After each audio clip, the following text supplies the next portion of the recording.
My wife cheated on me with our lawyer, stole $250, $0 from our joint account, and now she's claiming half the house, even though I paid off the mortgage and she's threatening to ruin me in court. How did everything fall apart so fast? I never thought I'd be the guy sitting here, writing all this down, but honestly, I don't know what else to do. My wife, Lisa, was always the kind who acted like she had everything under control. Beautiful, smart, a little bitchy sometimes, but I loved her. We had a decent life, a nice house, 2 kids, and enough money to get by, or so I thought. It all started to fall apart about 3 months ago. Little things, you know. She'd be on her phone more than usual, sneaking off to the bathroom during dinner to take calls, and she started dressing up more than she used to, even when she didn't have to. At first, I just brushed it off. Maybe she was stressed about work or something. She's a lawyer, so she's always busy, always on her phone, always doing something important. But then I noticed she was secretive about her phone. Hiding messages, deleting texts, locking her screen. That's when I started to get suspicious. One night I came home early from work because I wasn't feeling well. I decided to surprise her, just a little thing, bring her some flowers, maybe cook dinner. I walk in and hear the shower running. I peek into the bedroom and what I see makes my stomach drop. Her phone's on the nightstand, lit up with a message from someone named Mark, saying, "Can't wait to see you tonight. I miss you." My heart just stopped. I looked closer and saw a series of texts, all flirty, some downright inappropriate. They weren't just friendly texts. They were about meeting up, about sex, about how much she missed him. I couldn't believe it. Lisa, my wife, cheating on me with our lawyer. How the hell did I miss all this? I mean, I knew she was busy, but I never suspected she'd do something like this. I felt numb, then angry, then just sick. I wanted to confront her right then, but I knew I needed to gather more evidence. I didn't want to jump to conclusions. The next day, I started digging. I checked her emails, her bank accounts, her social media. I found out she'd been meeting Mark for months, sometimes even when she said she was working late. They'd gone to hotels, had sex. I found receipts, hotel key cards, even a condom wrapper in her purse. It was all there, laid out like a punch in the gut. What made it worse was discovering she'd stolen money from us. About $250, $0 from our joint account. I found out because I noticed some unusual transactions, large withdrawals, transfers to an account I didn't recognize. I called the bank, asked questions, and that's when I found out Lisa had been siphoning money for months. She used it to pay for her affairs, her lawyer, her new wardrobe, her nights out. She spun a web of lies about her business trips, client meetings, but it was all just a cover-up for her secret life. I felt betrayed on every level. Not just the cheating, but the theft, the lies, the manipulation. How could she do this to me? To our family? I never thought Lisa was capable of something so cold and calculated. I was furious, but I also felt deeply hurt. I loved her, or at least I thought I did. And now I was left with this mess, trying to figure out how everything fell apart so fast. I started planning my next move. I knew I couldn't stay silent, not after what I'd uncovered. I needed to confront her, but I also needed a plan. This wasn't just about cheating anymore. She was stealing from us, lying to my face, and threatening to take everything I worked for. I had to be smart about this. I couldn't let her spin her lies, not anymore. I had proof now, and I was going to use it. That's where I am now, sitting here, writing this out, trying to make sense of it all. I don't know what's coming next, but I do know this. Lisa's betrayal has changed everything. I don't know if we're going to make it through this, but I do know I won't be the fool who got played. Not this time. After I uncovered everything, I started feeling like I was in some kind of nightmare I couldn't wake up from. The betrayal cut deeper than I expected. It wasn't just the affair with Mark. It was the fact that she'd been lying to me for months, stealing from us, acting like everything was fine. I felt like I'd been hit by a freight train. I couldn't sleep, couldn't eat. Every time I closed my eyes, I saw her with him, her smiling, her lying to my face. And then I'd see the bank statements, the receipts, the texts. It was like my entire world was crumbling. I knew I had to confront her, but I also knew it had to be carefully planned. I couldn't just blow up and accuse her without proof. So I waited. I watched her carefully, kept a close eye on her phone, her movements. I wanted to catch her in the act again, or at least get more concrete evidence. I started recording her conversations, secretly listening when she thought I wasn't paying attention. I also took screenshots of all the texts and transactions. In my mind, I was building a case, not just for the heartbreak, but for what she'd done financially. One night, I decided it was time. I sat her down after she came home from some dinner with friends, her makeup perfect, her attitude bitchy as always. I looked her straight in the eyes and laid everything out: the texts, the hotel receipts, the bank statements. I told her I knew she'd been cheating on me with Mark, that I'd seen the messages, and I knew about the stolen money. Her reaction was classic Lisa. She looked surprised at first, then started to deny everything, then got defensive, then started flipping the script. She told me I was paranoid, that I was overreacting, that I was accusing her of things she didn't do. That's when I lost it. I told her I wasn't stupid, that I had all the evidence, and that I was done playing her games. I demanded she come clean. Her eyes narrowed and she started to scream at me, calling me crazy, accusing me of spying on her, of being insecure. She told me I was jealous and that I was paranoid because I wasn't satisfying her anymore. That was a lie, I knew that. I'd been trying to fix things, trying to be better, but she was too busy with her affair to care. The confrontation didn't go anywhere productive. She stormed out of the house, slamming the door behind her, claiming she was done with my accusations and that I was crazy for thinking she'd cheat and steal. But I knew better. I had all the proof. The next day, I started making calls to a lawyer, to the bank, to a private investigator. I needed to secure my future, and that meant getting ahead of her. I also realized I'd been a fool to trust her entirely. The woman I thought I knew was gone, replaced by someone I barely recognized. The emotional toll was intense. I oscillated between anger, sadness, and pure devastation. I kept asking myself how this could happen so fast. I'd always believed we had a good life, that we were solid, but Lisa had other plans, apparently. I felt betrayed, humiliated, and honestly kind of numb. How could she do this? How could she lie to my face, steal from us, and then act like she was the victim? It was infuriating. I kept replaying every moment, every sign I missed, every time I ignored my gut feeling. I'd been blind, and now I was paying the price. At the same time, I knew I had to get a grip. I couldn't let her manipulate me anymore. I had to protect myself, my kids, and whatever was left of what we had. So I started planning my next move carefully. I knew she was going to try to spin this in court, claiming she was entitled to half the house, claiming she deserved her share after all these years. But I paid off the mortgage myself. I was the one who worked hard to make this house ours. That was a fact I wouldn't let her forget. I also realized I had to be ready for her to try to ruin me in court, to make me look like the bad guy. She's good at lying, at twisting things around, but I had the evidence. I knew I'd have to fight for what's mine, and I was determined not to let her get away with it. I'd been betrayed in every way possible, but I wasn't going to let her walk away with my house or my life. Not without a fight. So here I am, trying to piece everything together, trying to keep my head above water. I honestly don't know what's coming next, but I do know this: Lisa's betrayal has changed everything. I thought I knew my wife, my partner, but I was dead wrong. And now I have to figure out how to move forward, whether that's fighting in court, walking away, or something else. One thing's for sure: I'm not letting her ruin me without a fight. After I gathered all my evidence and confronted Lisa that night, I felt like I was walking on a razor's edge. The emotional was relentless. Every time I thought about her cheating and stealing from us, a mix of anger and despair hit me hard. I knew I couldn't just stay angry forever. I had to act, but I also had to be smart. I couldn't afford to make a mistake or let her manipulate the situation further. The next step was talking to my lawyer. I found a good one, a no-nonsense guy named Mark who had seen all kinds of divorce and betrayal cases.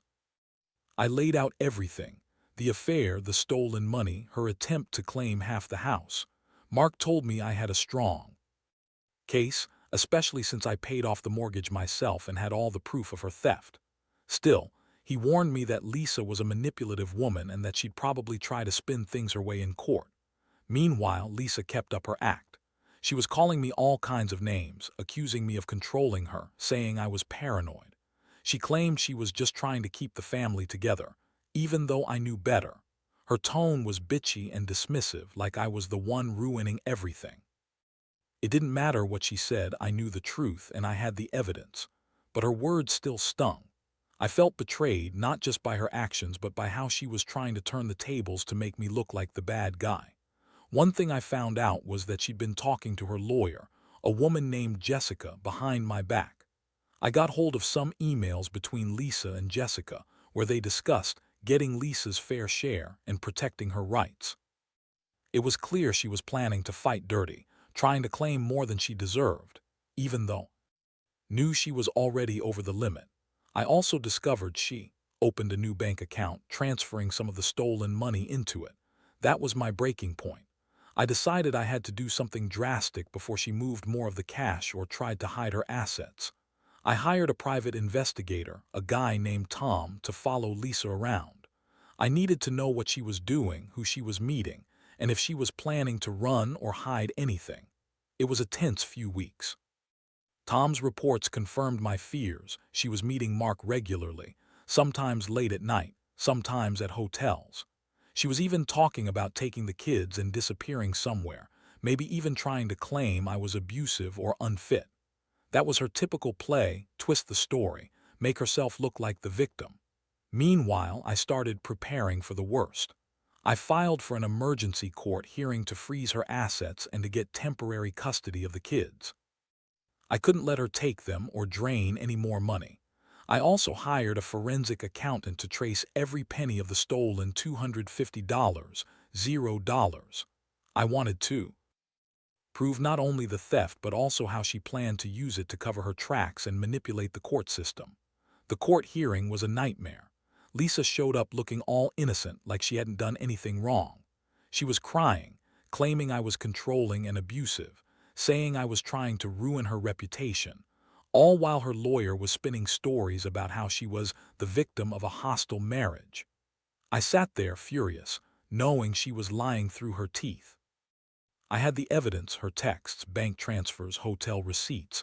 It was all there, but I also knew she'd do everything to twist it.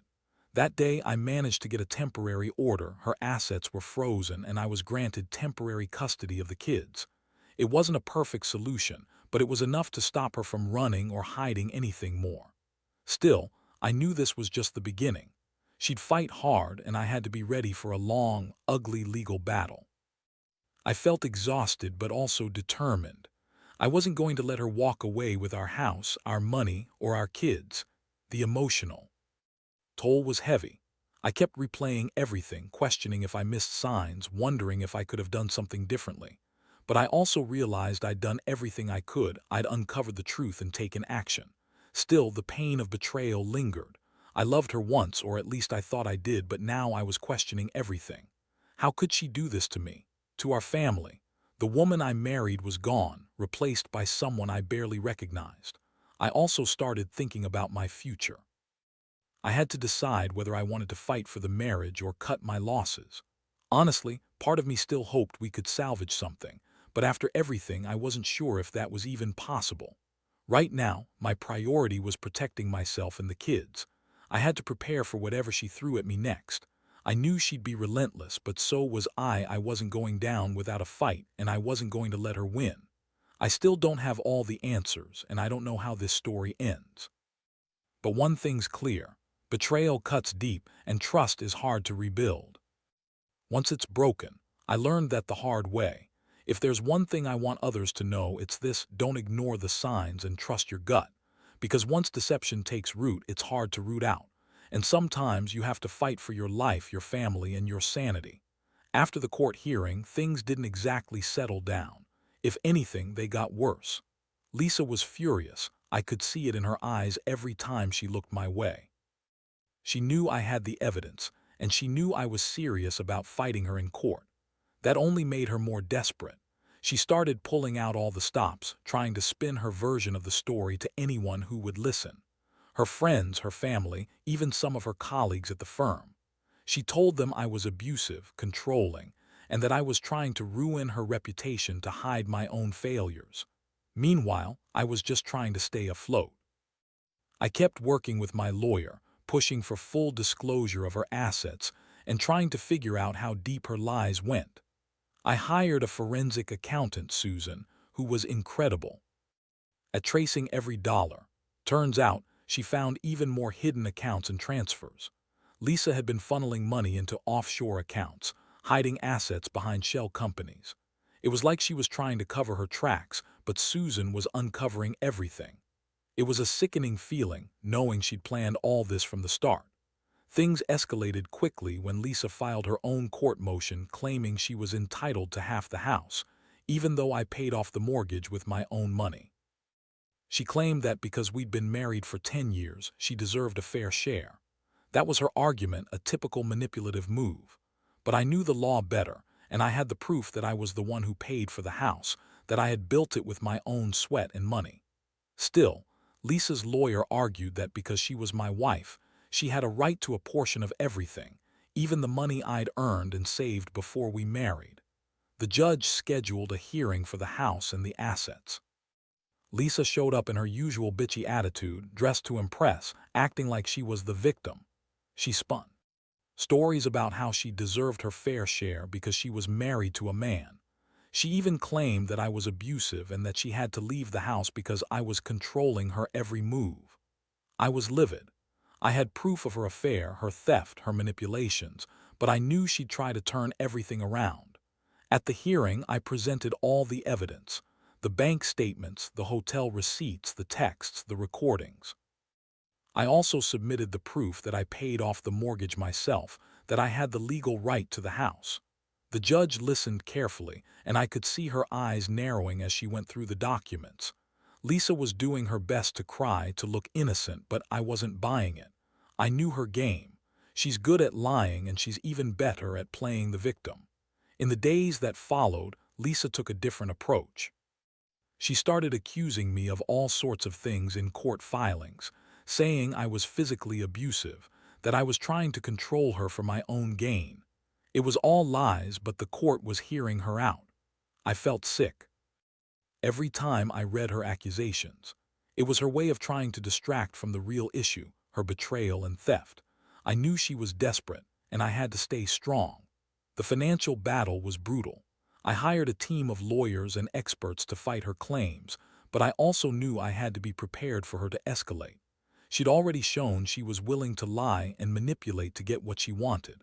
I started to worry she might try to sell the house or hide her assets further. I had to be one step ahead. I also made arrangements to get a restraining order, just in case she tried to interfere with the kids or the property. I didn't want her pulling any more tricks. Throughout all this, I couldn't help but feel betrayed on a personal level. I'd loved Lisa once. I really thought we were in this together.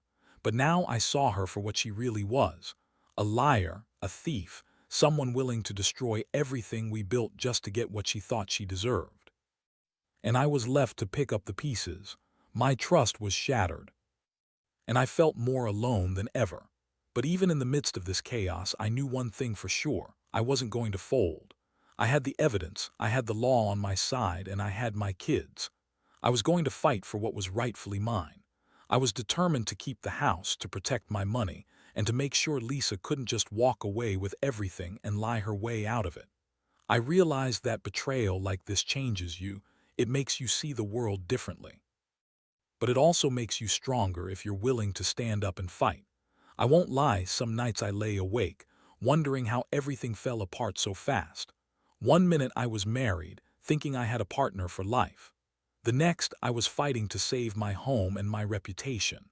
It's a brutal lesson, but I guess I'm learning to be more cautious, more aware. Trust is fragile, and betrayal can come from the people you least expect. I just hope that in the end, I come out of this stronger and smarter. Because if there's one thing I've learned, it's that people reveal their true colors when they think no one's watching. And I'll be damned if I let her take everything I worked so hard for. The weeks that followed were a blur of legal battles, sleepless nights, and constant stress. I stayed vigilant, knowing Lisa's manipulative nature. She was relentless, trying to turn everyone against me, spinning her lies to anyone who would listen. She claimed I was abusive, controlling, and that I was trying to ruin her reputation to cover up her own crimes.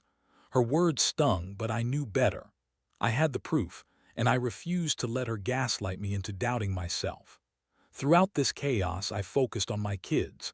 I kept them close, making sure they saw that their father was still here, fighting for them and for what was right. Lisa's accusations about me being an abusive monster were designed to turn the kids against me, but I made sure they knew I loved them, and I was doing everything I could to keep their lives as normal as possible. It was tough watching her try to manipulate their perception of me, but I stayed calm and firm. Meanwhile, I continued working with my lawyer, Mark, to prepare for the upcoming court hearings. The forensic accountant, Susan, uncovered even more troubling details. Lisa had transferred hundreds of thousands into offshore accounts, hidden assets in shell corporations, and even attempted to buy a house in another state.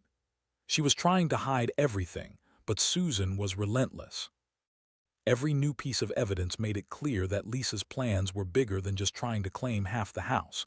She was trying to wipe her tracks entirely. One particularly shocking moment came when Lisa's lawyer, Jessica, filed a motion to dismiss the case, claiming that I was harassing Lisa and that I was trying to manipulate the court. It was a blatant lie, but I knew her tactics. She was trying to distract from the real issues: her theft, her affair, her lies. I was furious. I had all the evidence, and I was ready to expose her in court. Then, Lisa took her manipulations even further. She hired a private investigator to dig up dirt on me, trying to find something, anything, to use against me. I found out about it when I received an anonymous tip. I was furious. I knew she was grasping at straws, desperate to save her own skin. I also learned she'd been trying to contact people from my past, spreading rumors, trying to ruin my reputation. But I had nothing to hide. I stayed calm, focused on my legal strategy, and refused to be dragged down by her games. One day, I finally got a court date for a full hearing on the house and the assets. I knew this would be the most critical moment, the day I'd finally be able to lay everything out in front of the judge. I prepared my case meticulously, making sure every document, every record was organized and ready. I also prepared my testimony, knowing I'd have to be clear and firm. I was determined not to let her manipulate the court or twist the facts in her favor. On the day of the hearing, Lisa showed up with her usual bitchy attitude, trying to look innocent, but I saw right through her. She was nervous. I could tell she knew her lies wouldn't hold up. When it was my turn, I presented everything: the bank statements, the hotel receipts, the recordings, the proof of my payments. I explained how I paid off the house myself, how she'd been stealing money for months, and how her claims to half the house were baseless because I was the sole payer.